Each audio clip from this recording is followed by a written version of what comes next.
Chers étudiants, bonsoir. Dans cette séance ou capsule vidéo, on va continuer le cours pour le premier chapitre d'éléments de probabilité et en abordant la troisième section, c'est un petit peu la définition des événements et puis les opérations sur les événements. Oui? Donc la dernière fois, on a défini qu'est-ce que c'est qu'un événement, notamment une éventualité, un événement et l'univers des éventualités. Et on a défini aussi deux événements particuliers, à savoir l'événement impossible qui est rien d'autre que l'ensemble vide et l'événement certain qui n'est rien d'autre que l'ensemble des éventualités ou l'univers des éventualités, appelé aussi ensemble fondamental. Donc, dans cette séance, on va voir les opérations sur les événements.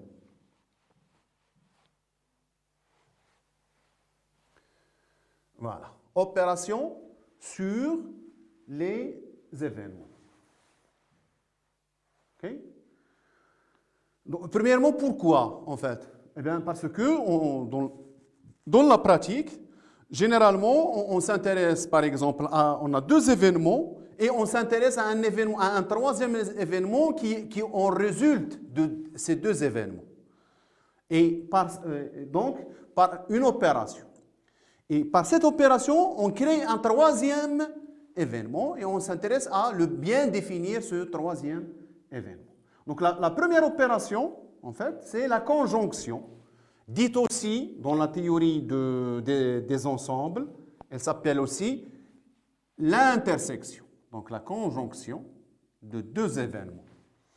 Dans la théorie des ensembles, c'est l'intersection. Et c'est quoi la conjonction de deux événements?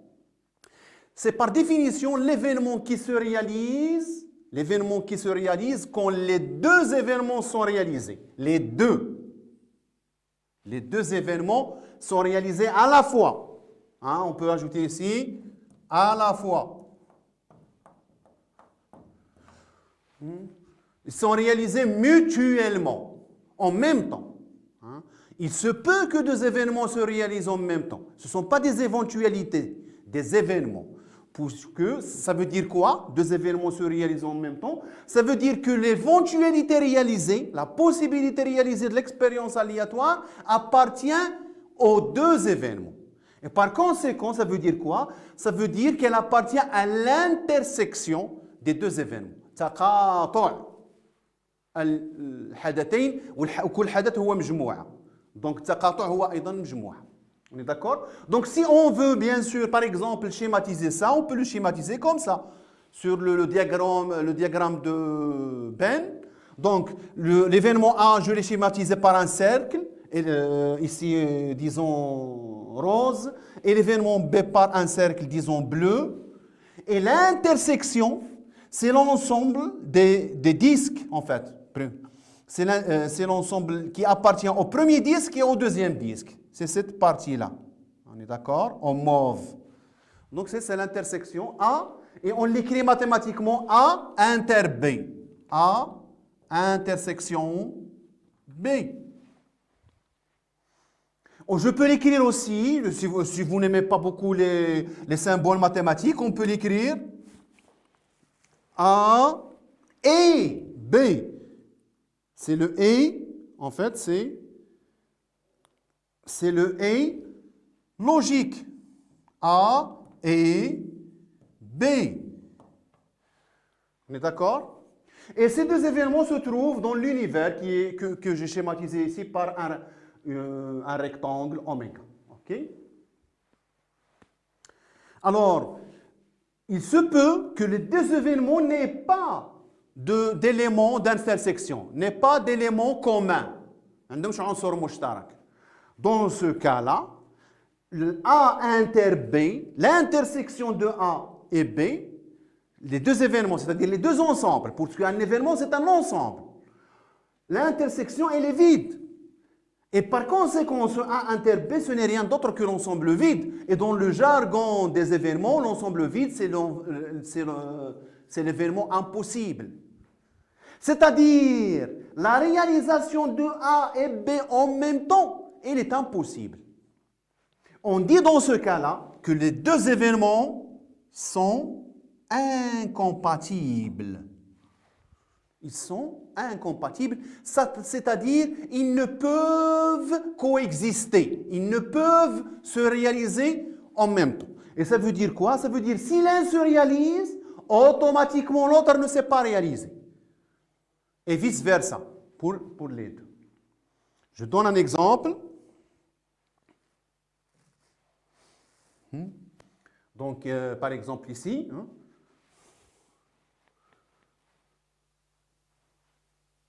ok, on va voir. Bien. Exemple, les événements, on va considérer toujours cette expérience élémentaire du lancement d'un dé. Dans le lancement d'un dé, on peut prendre les événements, avoir un nombre pair, c'est-à-dire l'événement A, 2, 4, 6, qui est composé par les éventualités de 4, 6, et l'événement, par exemple, B, avoir le 6, exactement. Ça, c'est une éventualité. Le B, c'est une éventualité. Il y a une seule éventualité dans le B. Alors maintenant, on va voir A inter B. Est-ce qu'il y a une A inter B? L'intersection de A et B, c'est exactement le singleton 6. Et dans ce cas-là, on va dire que les deux événements sont compatibles. Ils ne sont pas incompatibles. Dans ce cas-là, ils sont compatibles, les deux événements. On est d'accord? Puisque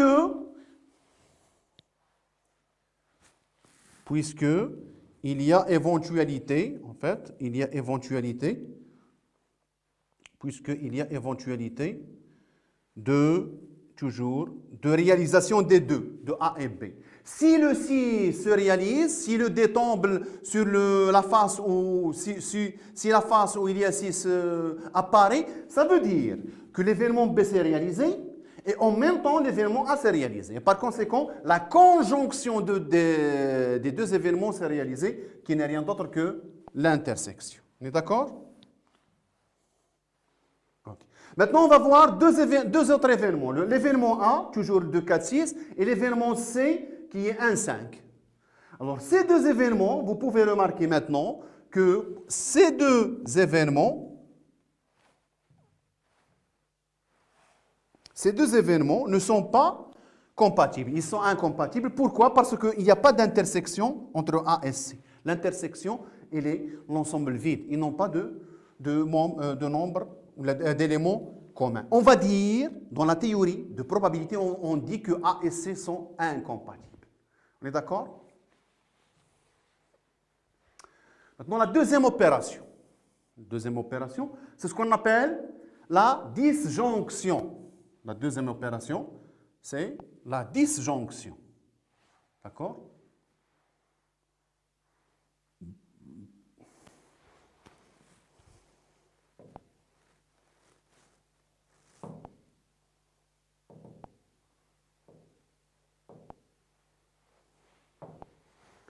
Alors, la disjonction,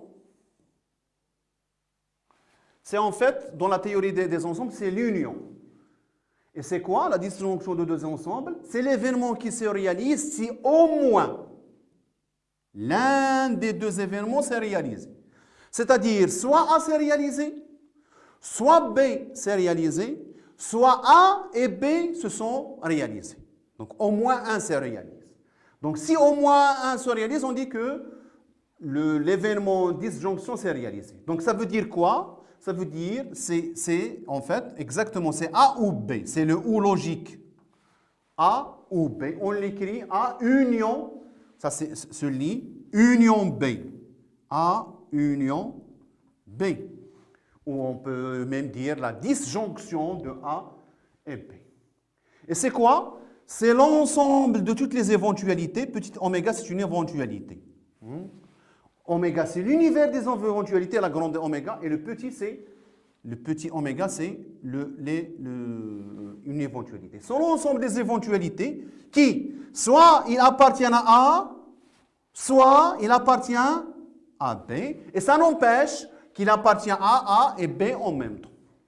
Donc, si je prends l'ensemble A, le cercle, si vous voulez, le voilà, l'ensemble A, le cercle, voilà, et l'ensemble le B,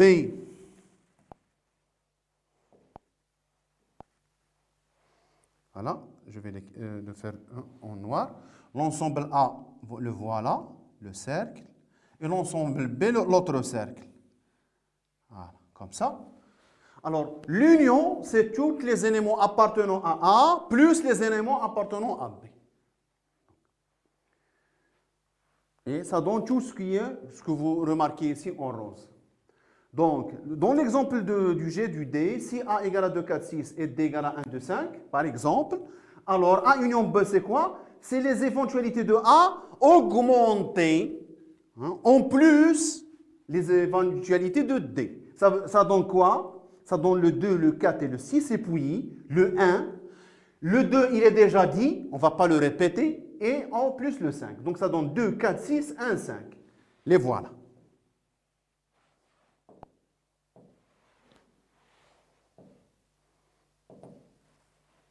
OK? Les voilà. Le 2, 4, 6, 1, 5. Et en fait, l'ordre n'a aucun sens dans un ensemble. On n'est pas contraint à écrire l'ensemble par ordre. Parce que ces numéros, ce ne sont pas des nombres vraiment. Ce ne sont que des éventualités. Ce ne sont que des symboles d'éventualité. Ce 2-là, il veut dire quoi? Il veut dire seulement que le D, quand il est tombé, la face 2, c'est elle qui a apparu sur la face non cachée, sur la face horizontale qu'on va voir. C'est la face 2. Donc ça, c'est un symbole d'une éventualité, d'un événement. حدث ما. هذه جوج ماشي جوج الرقم.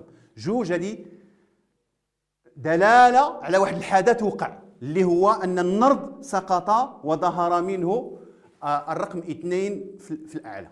Tout simplement. Pour voir un petit peu ce qu'on a. Ça, c'est ce qu'on appelle la disjonction de deux événements. On peut l'appeler aussi l'union, et pour faciliter, on peut dire A ou B. On utilise le ou logique.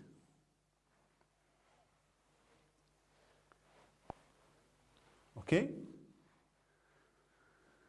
Maintenant, on va passer le troisième, disons, opération. C'est l'opération de la complémentarité. Et ça se définit, en fait, on va définir un événement par rapport à un autre événement. Un événement va se définir, exactement, on va parler de l'événement contraire.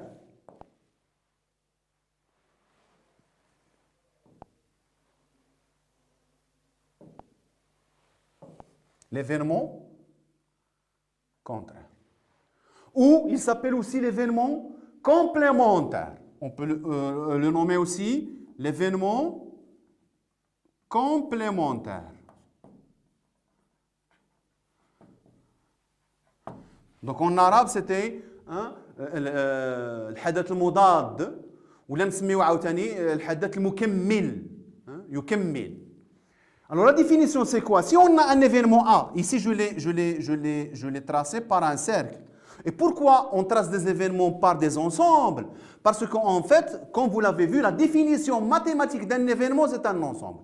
Donc tout ce qui est en fait appliqué sur les ensembles en mathématiques, la théorie des ensembles en mathématiques, peut être exploité dans la théorie des probabilités et des événements. C'est pour cela qu'il y a une certaine connexion entre l'algèbre des ensembles et les probabilités. Donc si on a un événement A, ici par exemple, j'ai dit que c'est le cercle. Alors l'événement contraire, c'est quoi? C'est tous les autres événements autres que ceux de A. Ici le A, c'est le disque dans oméga. Voilà, le oméga, c'est le grand rectangle. Le oméga, vous le voyez, c'est le grand rectangle par exemple. Alors c'est quoi l'événement contraire? C'est tout sauf A. C'est-à-dire le complémentaire de A. Donc, ce n'est pas le A, ici en blanc, mais c'est ce qui est en dehors du A. Hein? Voilà. Ce qui est en dehors du A, c'est ce qui est en rose. Vous le voyez ici, ces éléments-là. Ces éléments constituent hein, le A bar. Tout ce qui est en rose ici constitue le A bar.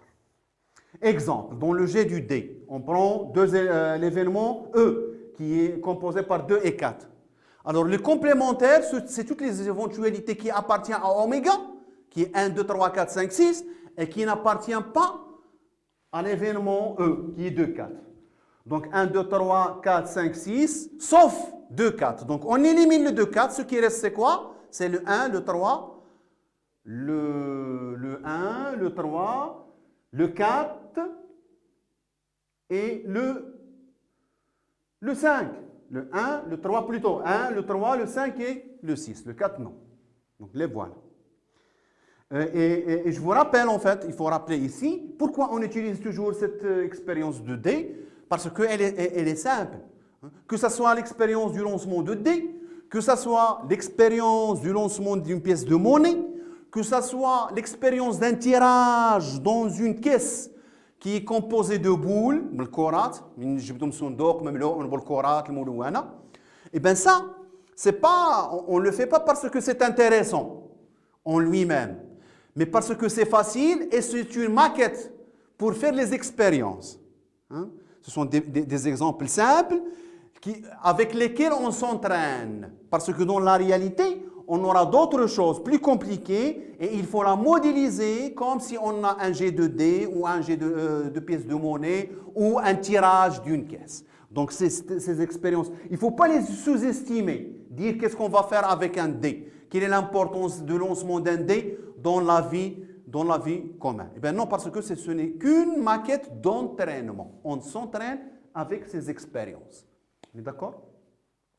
Alors, il faut remarquer ici que, en fait, un événement et son événement contraire, ils sont incompatibles. Ça veut dire quoi? Ça veut dire que leur intersection, c'est l'ensemble vide. Ça veut dire quoi? Ça veut dire qu'ils ne peuvent disons, se réaliser en même temps. Un événement et un événement contraire ne se réalisent jamais en même temps. Si l'un se réalise, l'autre ne se réalise pas. Et en plus de ça, ils sont incompatibles, mais ils sont complémentaires. Ça veut dire quoi? Ça veut dire qu'ils réalisent une partition de oméga. Ça veut dire que leur union, quand on les joint l'un à l'autre, on va composer tout le oméga. Si on les joint, on prend en A, le A, hein, ce qui est ici par des petits cercles, et le A bar, ce qui est représenté ici par des symboles de multiplication. Alors, si on joint tous ces éléments, on trouve le oméga tout entier. Donc, A union A bar, c'est le oméga. La deuxième remarque, c'est que l'événement contraire de l'événement contraire. On va faire le contraire 2 fois. On prend l'événement contraire de A et on cherche son événement contraire. Donc le contraire du contraire, ce n'est rien d'autre que l'événement initial. Hein? On peut le démontrer tout facilement. Le contraire de ce disque-là, le complémentaire du disque, c'est ce qui est assuré en blanc, ici, dans la figure. Et le contraire de ce qui est assuré en blanc, ce n'est rien d'autre que le disque. Donc, l'événement contraire de l'événement contraire, ce n'est rien d'autre que le A. OK? Maintenant, on va passer à une autre, disons, autre opération. Voilà. C'est l'opération, hein, l'implication. La contenance, en fait. Hein. C'est un petit peu, on essaie de faire un ordre dans les événements. Donc, ça s'appelle aussi l'implication.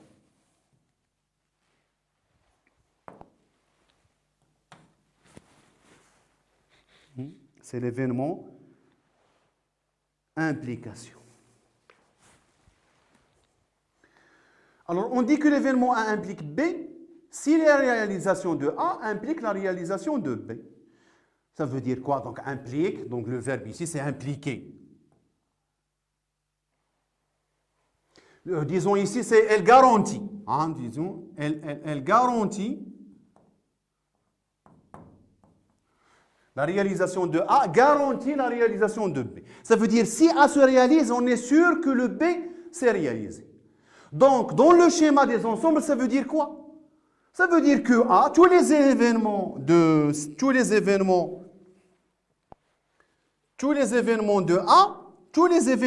A sont inclus dans B, puisque quand il se réalise, ça veut dire B s'était réalisé. C'est-à-dire que le A, il est inclus dans le B. C'est une inclusion. Ce n'est rien d'autre qu'une inclusion. A implique B, ça veut dire que A, il est inclus dans B. Inclus. Demna. Le A, il est A demna B. Donc, le schéma, c'est un petit peu ça. Un événement A qui est dans le petit cercle ici, il est dans le grand cercle. Par exemple, si on prend 1, 2, 4, 6, un nombre pair, et G, c'est 1, 2, 3, 4, 6, alors on sait bien hein, que A, il est inclus dans B, et par conséquent, on va dire que A implique B. Pas B ici, ici j'ai utilisé A et G. Hein, A implique G, ça veut dire ici que A, il est inclus tout simplement dans G. Et ça, il est important. Pourquoi? Parce qu'on va essayer un petit peu de mesurer les grandeurs des événements. Et si A il est inclus dans B, ça veut dire quoi? Ça veut dire que la probabilité de réalisation de A, elle doit être inférieure à la probabilité de réalisation de B.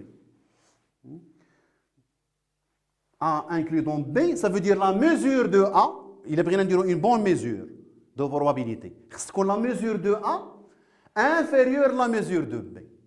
C'est-à-dire, dans les probabilités, il faut qu'on définisse une mesure de probabilité de telle façon que la probabilité de A est inférieure à la probabilité de B. Puisque le A implique le B. On est d'accord?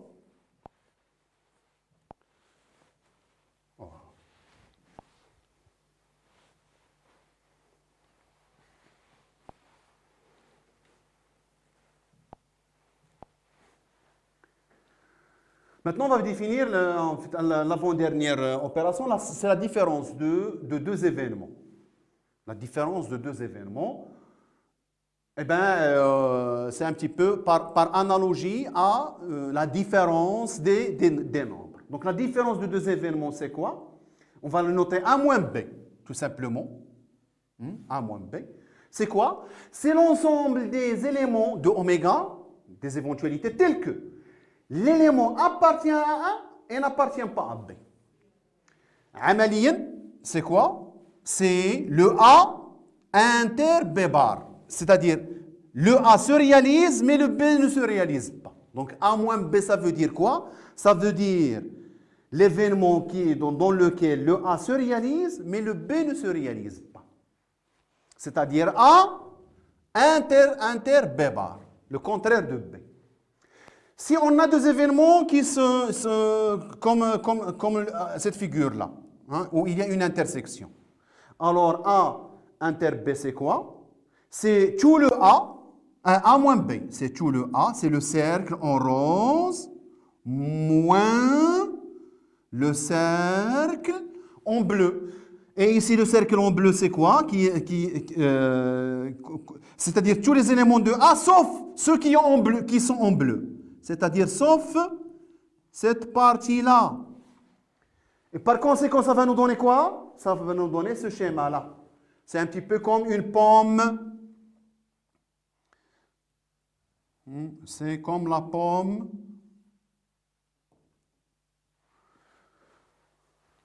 qui a été mâchée. التفاحة المعضوضة بحال هذه التفاحة وتعضت هنايا. On est d'accord? Vous la voyez?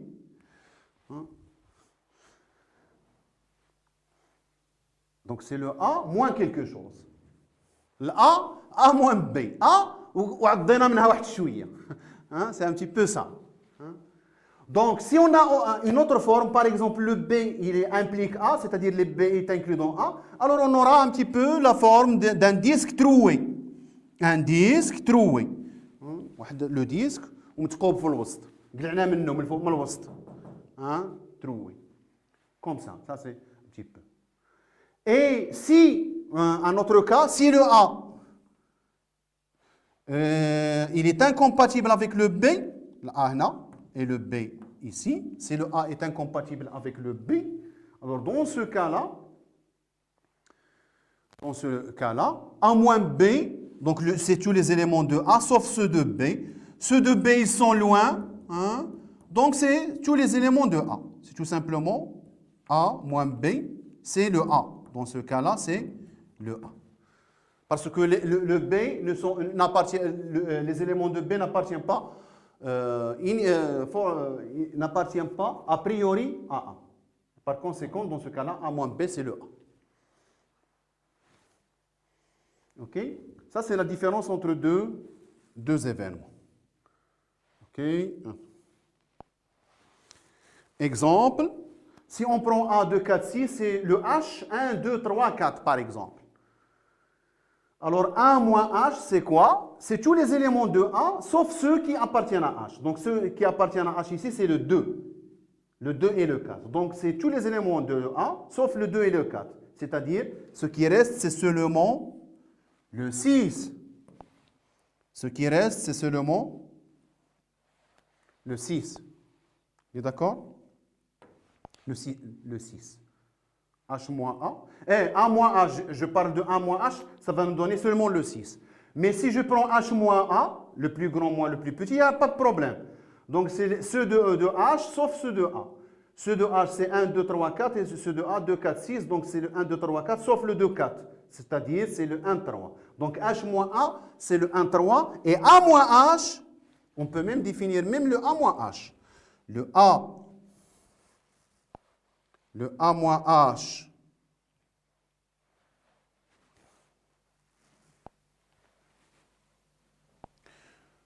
le A moins H, donc on va l'écrire sur le A moins H, c'est 2, 4, 6 moins 2, 4, 1, 3, donc ça va nous donner seulement 6. Voilà. Le A moins H, c'est seulement 6. Et le A moins H, c'est seulement 6. Et le H moins A, c'est 1, 3. Le H moins A, c'est 1, 3. On est d'accord? Maintenant, on passe à la dernière opération. C'est ce qu'on appelle la répartition. Non, la partition. Alors, cette opération, c'est quoi en fait? On va appeler partition de oméga, c'est une classe d'événements. Un ensemble d'événements de E1 jusqu'à E1. Alors, on va dire que c'est une partition si il y a deux conditions. Premièrement, les événements sont 2 à 2 incompatibles. Ils sont incompatibles 2 à 2.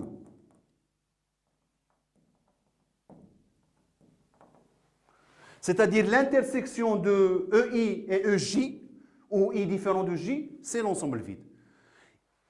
Il est impossible qu'il y ait d'éléments communs entre ces événements.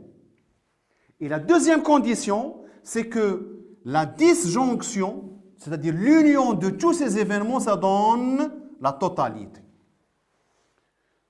Si on veut le dessiner, c'est comme ça. Oméga le rectangle, et on prend E1 par exemple ce premier rectangle, E2 ce deuxième rectangle, et puis. Ces rectangles-là n'ont pas de surface commune. Donc l'intersection dialogue, elle est vide. Et l'union dialogue, minjmuhum kullhum, tatana oméga total. Tatana le rectangle tout entier. Dans ce cas-là, cette classe-là, E1 jusqu'à EM, ça s'appelle une partition. C'est quoi, en fait, c'est quoi une partition? C'est un découpage de oméga. C'est un découpage de oméga en morceaux. بحال oméga tarta, une tarte, وديكوبيناها morceaux. المرسويات ما غاديش يكونوا متلاصقين. Il n'y a pas d'intersection entre les morceaux. Et puis, من نجمعوا المرسويات تعطينا لا طارت كاملة. Voilà la première. Des morceaux distincts. Et la deuxième, l'union des morceaux, ça donne toute la tarte, toute oméga. Ça s'appelle tout simplement une partition. Qu'est-ce qu'on peut faire avec une partition? C'est qu'avec une partition, on peut, pour un événement A, qui est inclus dans oméga, qu'on a l'événement A, qui est inclus dans oméga. Avec cette partition, on peut définir une partition de l'événement A. Et ça va donner quoi? A1. Et A1, c'est quoi? C'est l'intersection de A avec E1. La voilà. L'intersection de A avec E1, ça nous donne A1. L'intersection de A avec E2, ça nous donne A2. Et ainsi de suite. Et par conséquent, à la fin, on aura le système A1, A2 jusqu'à AM, une partition de l'événement A. Donc, si on a une partition de l'événement oméga, on peut définir une partition de n'importe quel événement dans A. Et on peut le vérifier toujours. AI inter AJ égale l'ensemble vide, oui. A1 inter A2, c'est l'ensemble vide, oui, parce que A1, il est inclus dans E1, A1 implique E1, et A2 implique E2.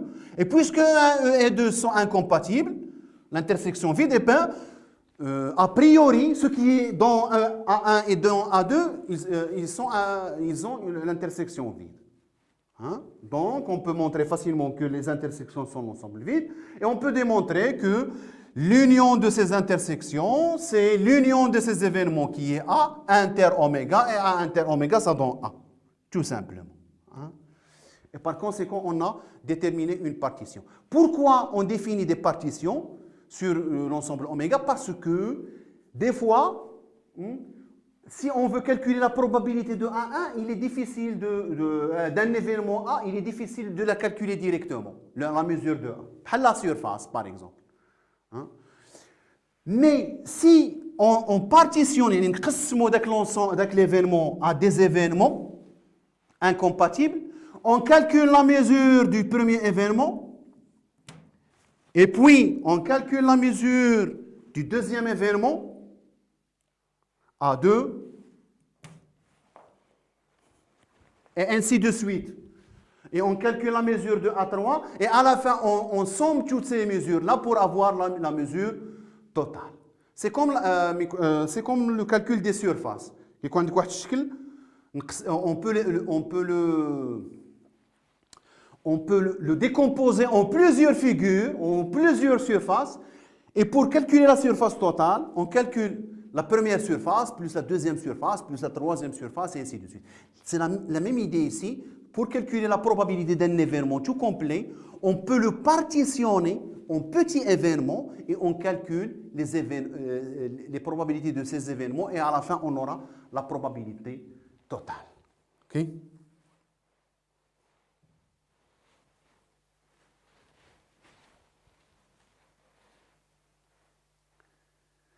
Exemple. Quand on jette le dé, on prend E1 égale 2, 4, 6, E2, 1, 3 et E3, 5. Donc on peut bien sûr remarquer que E1 et E2 sont incompatibles. Il n'y a pas d'intersection. E2 et E3 sont incompatibles. E1 et E3 sont incompatibles. Et en plus, l'union de E1, E2, E3, 2, 4, 6, on lui ajoute le A3 et on lui ajoute le 5, ça donne oméga. Et par conséquent, ces trois événements constituent une partition de oméga. Et ce n'est pas la seule. On peut partitionner oméga par beaucoup de façons. Et par conséquent, il y a plusieurs partitions de l'univers des éventualités. Voilà une autre. L, 1, 2, 4, 5. Non, si on prend un événement 1, 2, 4, 5, alors dans ce cas-là, si on utilise cette partition-là, E1 inter L, ça donne 2, 4, 6, et avec le L, ça donne 2, 4. Donc, le L1, 2, 4. Le L2, c'est l'intersection avec le 1, 3, ça donne le 1. Et le L3, l'intersection avec le E3. Donc, 1, 2, 4, 5. Intersection 5, ça donne 5. Et par conséquent, L1, L2, L3, ça forme une partition de L. On peut le voir, hein? 2, 4 et le 1 et le 5. Ils sont trois événements incompatibles, oui, et l'union de ces trois événements, ça donne exactement le L. Donc cette partition de L, elle est issue de la partition E1, E2, E3. Avec cette première partition, on a défini une partition sur le L. D'accord? Alors, on va se contenter de ça pour cette séance. Et à la prochaine. Merci, à la prochaine.